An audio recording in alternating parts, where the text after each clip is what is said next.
Halo teman-teman, perkenalkan nama saya Martina Sayardekut. Saya mahasiswa Universitas Patimura Ambon, Prodi PGSD. Nah, di sini saya akan membawakan materi tentang hubungan sila dengan makna sila keempat Pancasila. Namun, saya akan membawakan materi ini dalam daring. Ikutin terus ya teman-teman.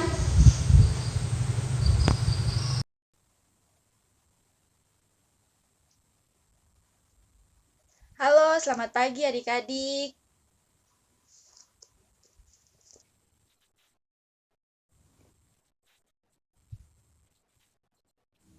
Iya, sebelum kita memulai pelajaran kita pada pagi hari ini, Ibu meminta salah satu siswa untuk memimpin kita dalam doa. Yang berkenan saja yang mau pimpin. Kepada siswa yang datang lebih awal atau masuk duluan di room ini, Ibu persilakan.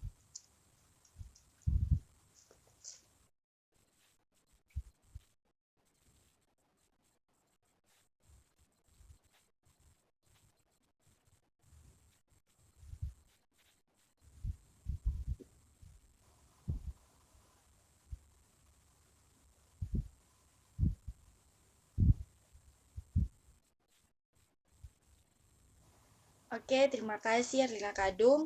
Ya, sebelum kita masuk pada proses pembelajaran kita pada pagi hari ini, Ibu akan mengambil absen. Jadi, kalau macam ada yang sakit atau ada yang izin, bisa langsung dibilang saja.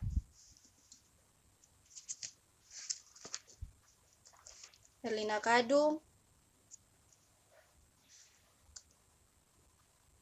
Erlina Kadung, Martina Londer, Iren, Lendra, Indah, Ana. Oke, jadi kayaknya semua hari ini hadir. Iya, sebelum kita memulai pembelajaran kita pada pagi hari ini, Ibu akan menjelaskan sedikit apa itu hubungan sila dengan makna sila keempat Pancasila.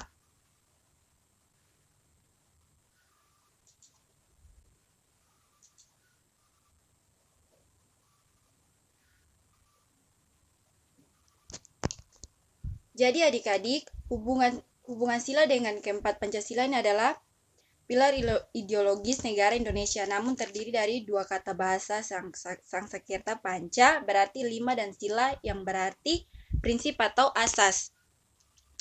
Dan kedua itu Pancasila merupakan rumusan pedoman dan pedoman kehidupan berbangsa dan bernegara bagi seluruh rakyat Indonesia. Dan juga Pancasila adalah dasar negara serta falsa dengan bangsa dan negara Republik Indonesia. Dan juga Indonesia terdiri atas 5 sila di dalamnya yang sudah tertera di situ. Di sini Ibu akan membagikan PowerPoint.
Oke adik-adik, apakah PowerPoint sudah kelihatan?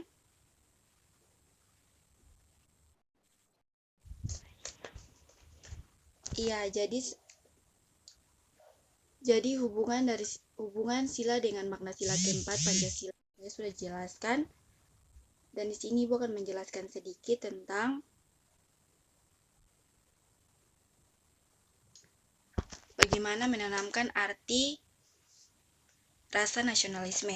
Jadi, bagaimana menanamkan arti rasa nasionalisme itu dalam kehidupan kita untuk anak-anak sekarang ini adalah pada era globalisasi untuk kita sekarang ini, kita sebagai anak-anak muda atau anak-anak yang akan berperan untuk Indonesia yang akan maju ke depannya itu agar bagaimana bisa menanamkan rasa mencintai dan menghargai serta menghargai nilai-nilai bangsa kita untuk Indonesia dan juga adik-adik bisa lebih tahu bagaimana menanamkan rasa nasionalisme sekarang ini agar dapat membentuk pribadi kita dari karakter kita untuk menjadi lebih baik dan lebih mencintai tanah air kita mulai dari sekarang ini.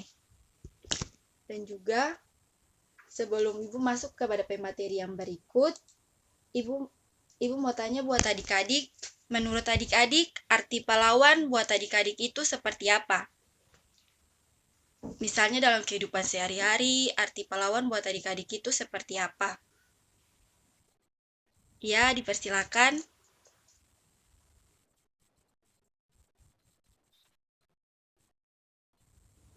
Oke, baik sekali. Ada yang lain?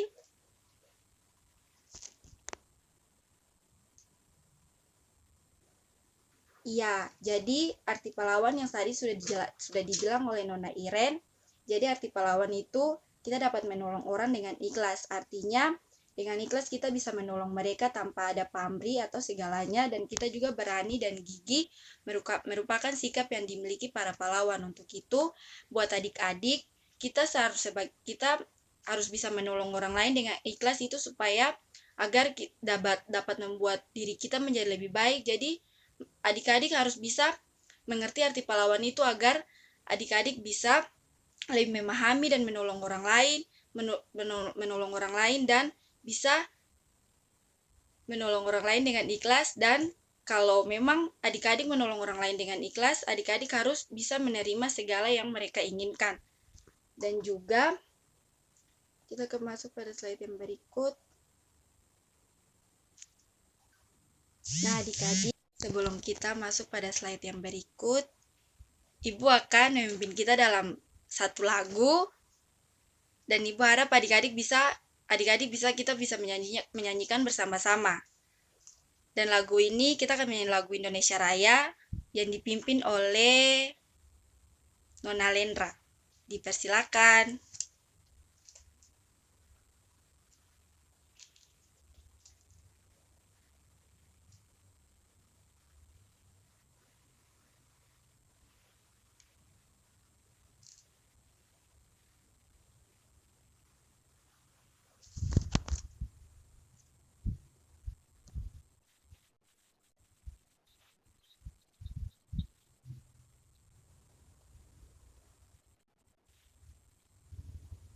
Indonesia, tanah airku, tanahku.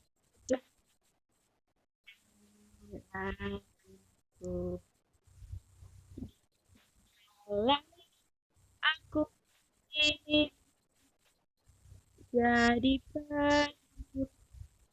aku Indonesia merdeka hidup Indonesia.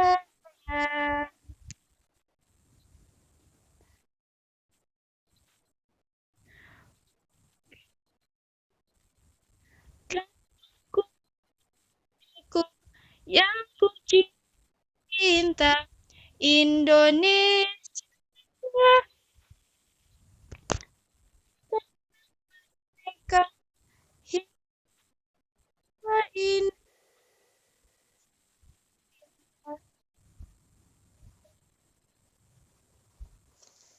Oke adik-adik, jadi sebelum kita pada pemateri berikutnya, Ibu mau menceritakan sedikit tokoh dari Raja Purnawarman, Panji Segala Raja. Disimak baik-baik ya adik-adik, karena sebelum Ibu menceritakan ini, nanti di soal berikutnya Ibu akan memberikan pertanyaan. Ya, jadi tokoh Raja Purnawarman atau Panji Segala Raja adalah Raja Purnawarman mulai memerintah kerajaan Turamenegara pada tahun 395 Masehi. Pada masa pemerintahannya, ia selalu berjuang untuk rakyatnya. Ia membangun saluran air dan memberantas perampok. Raja Purnawarman sangat memperhatikan kesejahteraan rakyatnya. Ia memperbaiki aliran sungai Gangga di daerah Cirebon. 2 tahun kemudian, ia juga memperbaiki dan memerintah dari alur sungai Cupu sehingga air bisa mengalir ke seluruh kerajaan. Para petani senang karena ladang mereka mendapat air dari aliran sungai sehingga menjadi subur. Ladang para petani tidak kekeringan pada musim kemarau.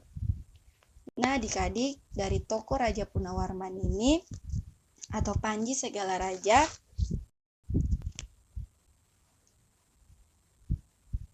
dia adalah raja yang dermawan yang membantu warganya untuk dapat. Jadi Raja Purnawarman ini membantu rakyatnya keluar dari kayak ada pemberontak atau penjajah dari luar datang untuk di daerah mereka. Jadi Raja Purnawarman ini memimpin rakyat mereka untuk selalu bekerja sama dalam satu tim untuk bisa melawan pemberantas yang dari luar datang ke daerah mereka. Nah, adik-adik, pertanyaan Ibu di sini, menurut adik-adik, apa saja yang dilakukan Raja Purnawarman untuk rakyatnya?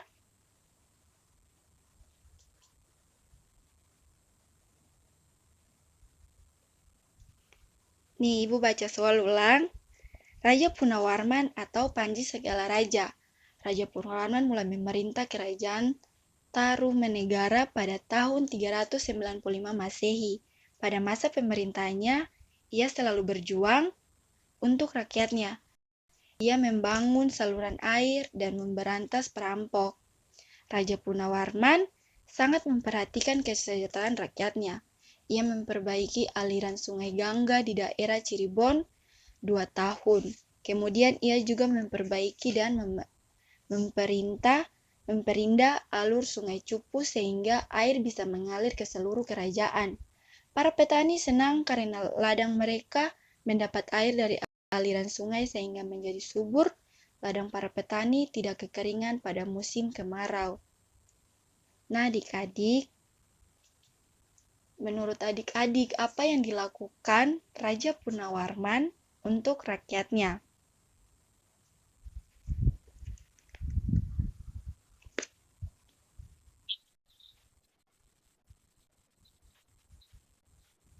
Oke, baik. Terus apa lagi yang dilakukan untuk Raja Purnawarman untuk rakyatnya?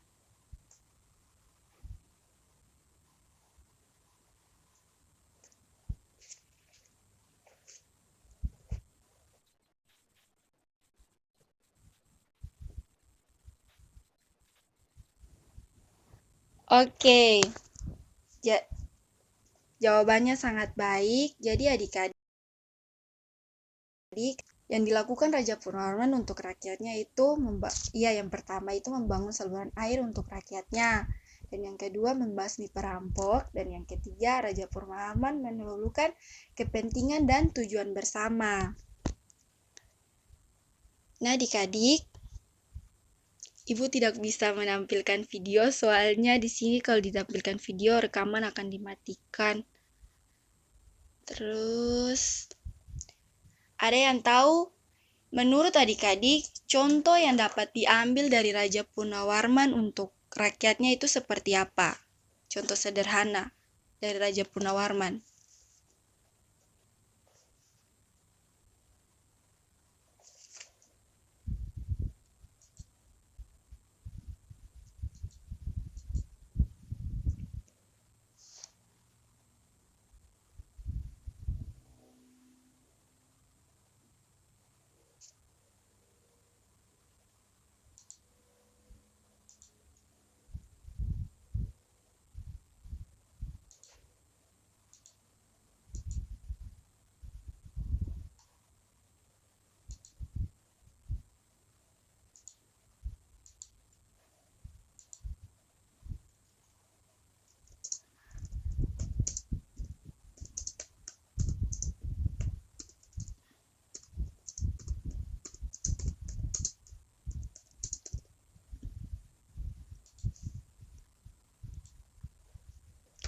Jadi adik-adik, contoh yang dapat kita ambil dari Raja Punawarman itu, yang pertama tadi yang sudah dijelaskan di slide yang pertama.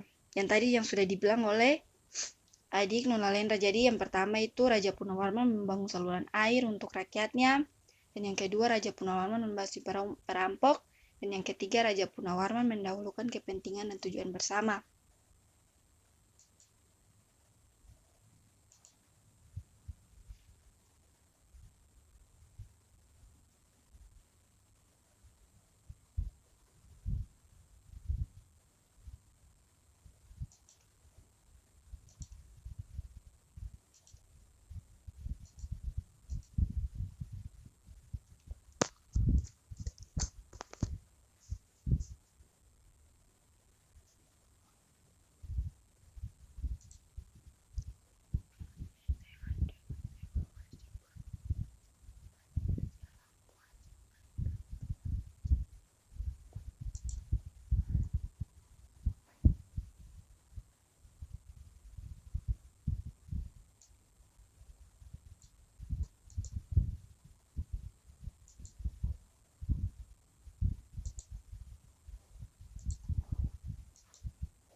Nah, adik-adik, kita masuk kepada pemateri yang berikut.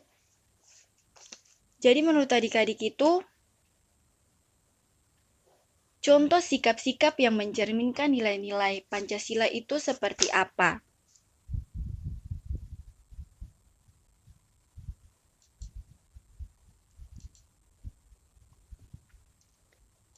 Ya, sebelum adik-adik jawab, Ibu akan menjelaskan sedikit contoh sikap-sikap Pancasila itu seperti apa. Jadi Pancasila diartikan sebagai ilmu prinsip yang dijadikan acuan masyarakat Indonesia dalam berkehidupan. Nah, adik-adik, jadi setiap sila Pancasila mengandung nilai-nilai luhur. Salah satunya sila keempat yang berbunyi kerakyatan yang dipimpin oleh hikmat kebijaksanaan dalam permusyawaratan perwakilan. Jadi Pancasila merupakan dasar negara dan pedoman hidup bagi rakyat Indonesia. Pancasila yang terdiri dari 5 sila. Nah, sila keempat Pancasila dilambangkan dengan kepala banteng. Kepala banteng adalah salah satu hewan sosial yang suka berkumpul. Salah satu poin pada sila keempat ialah musyawarah dan dapat tercapai jika perkumpulan. Nah, contoh sikap yang mencerminkan sila keempat Pancasila adalah yang pertama, menyelesaikan masalah dengan cara musyawarah. Dan yang kedua, menghormati hak orang lain dalam memberikan pendapat. Dan yang ketiga, tidak memaksakan orang lain untuk mengikuti sikap atau pendapat kita. Keempat, mau mendengarkan pendapat orang lain. Yang kelima, berlapang dada dalam menerima hasil musyawarah. Jadi adik-adik, yang pertama ini menyelesaikan masalah dengan musyawarah itu agar apapun masalahnya kita harus menyelesaikannya dengan bermusyawarah agar dapat mencapai tujuan bersama. Dan yang kedua, harus menghormati hak orang lain dalam memberikan pendapat. Jadi adik-adik, kita harus menghormati hak orang lain dalam memberikan pendapat karena itu hak mereka. Kita harus bisa menerima agar itu dapat juga membantu kita dalam menyelesaikan masalah kita. Jadi kita harus menerima hak pendapat orang lain. Kita tidak boleh melarang pendapat orang lain untuk diberikan kepada kita karena itu hak mereka. Kita hanya bisa menerimanya dan kita bisa merubah kehidupan kita ke depannya menjadi lebih baik. Dan yang ketiga itu tidak harus memaksakan orang lain untuk mengikuti sikap atau pendapat kita. Jadi adik-adik, kita tidak bisa dapat memaksakan kehendak orang lain untuk mengikuti sikap atau pendapat kita karena kita tidak selalu dapat memaksakan orang lain untuk mengikuti kita karena orang lain juga punya pilihan masing-masing dan kita juga punya pilihan masing-masing. Kalau kita memaksakan kehendak mereka itu berarti kita juga kayak macam menghancurkan kehendak mereka karena kita tidak selalu memaksakan orang-orang untuk mengikuti kehendak kita. Belum tentu apa yang kita inginkan itu baik dengan orang lain. Terus yang keempat, mau mendengarkan pendapat orang lain. Nah, ini adik-adik ini sangat penting. Ibu berikan contoh, jika dalam suatu kelompok, kalau di dalam satu kelompok dibagikan. Nah, kita harus bisa mendengarkan pendapat orang lain, macam terdiri dari 5 kelompok. Kelompok satu, dalam satu kelompok terdiri dari 5 orang. Jika di dalam kelompok itu kita tidak mendengarkan pendapat orang lain, dalam kelompok itu tidak akan dapat berkembang. Contohnya, si A mau memenangkan sendiri, si B juga mau menggunakan kayak macam si B juga pikir dia bisa, jadi dia bisa menjelaskan semuanya. Itu contoh yang tidak baik adik-adik. Jadi kalau kita mau mendengarkan pendapat orang lain, kita harus dapat mendengarkan pendapat mereka dulu, dan kita juga dapat merangkumnya dalam satu, supaya dalam satu kelompok itu semua bisa aktif dan semua juga bisa bekerja sama dalam satu kelompok. Jadi tidak ada rasa cemburu atau marah atau kesal pada teman-teman kelompok yang lain. Dan yang kedua dan yang terakhir itu berlapang dada dalam menerima hasil musyawarah. Jadi apapun keputusan yang diambil dalam satu musyawarah itu, kita harus bisa menerimanya karena itu adalah keputusan bersama adik-adik.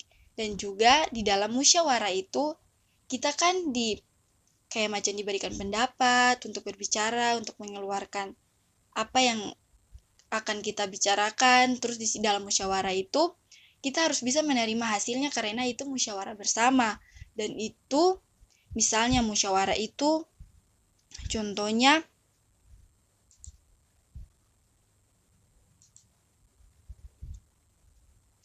di dalam satu kelompok atau mau melakukan kesenian, itu sepertinya begitu. Jadi kita harus bisa menyelesaikan musyawarah dan bisa menerima pendapat musyawarah itu dengan lapang dada, supaya apapun musyawarah yang dilakukan atau sudah diputuskan itu dapat terselesaikan dengan baik.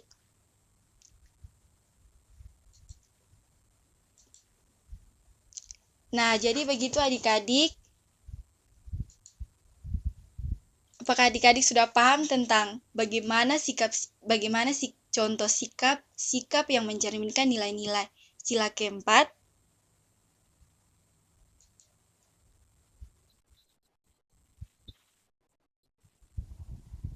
Oke.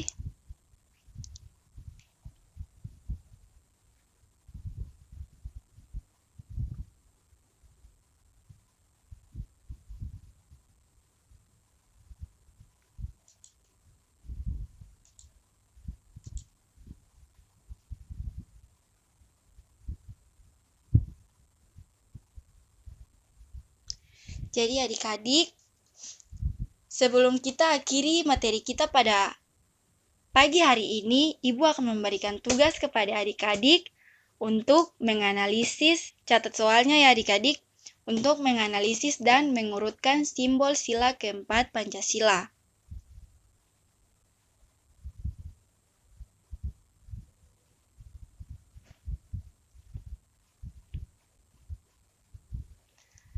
Oke adik-adik, sebelum kita akhiri pembelajaran kita pada pagi hari ini, kita akan menyanyikan satu lagu untuk mengakhiri pembelajaran kita pada pagi hari ini.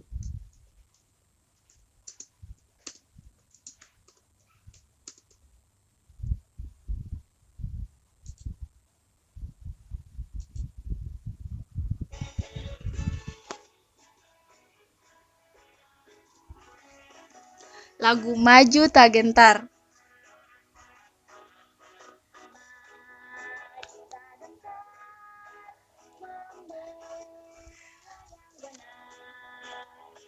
Maju tak gentar, hak kita diserah. Adik-adik biar nyanyi ya.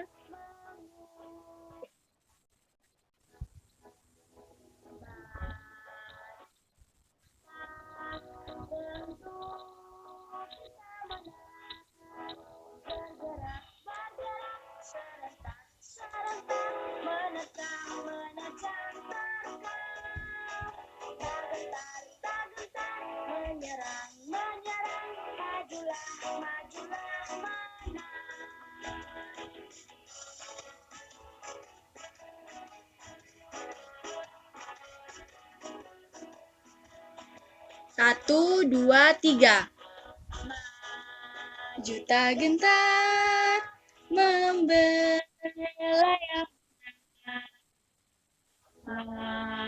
Juta gentar kaki kita.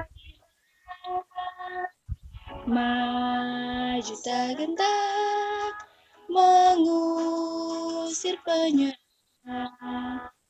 Maju serentak tentu kita menang. Bergerak serentak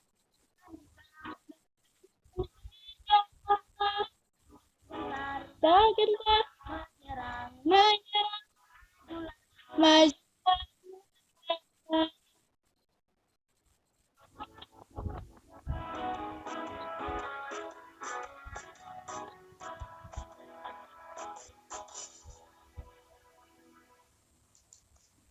Oke adik-adik. Ya, sebelum pembelajaran kita diakhiri pada pagi hari ini, Ibu meminta salah satu siswa untuk memimpin kita dalam doa. Ayo, siapa yang mau? Oke, adik Lena dipersilakan.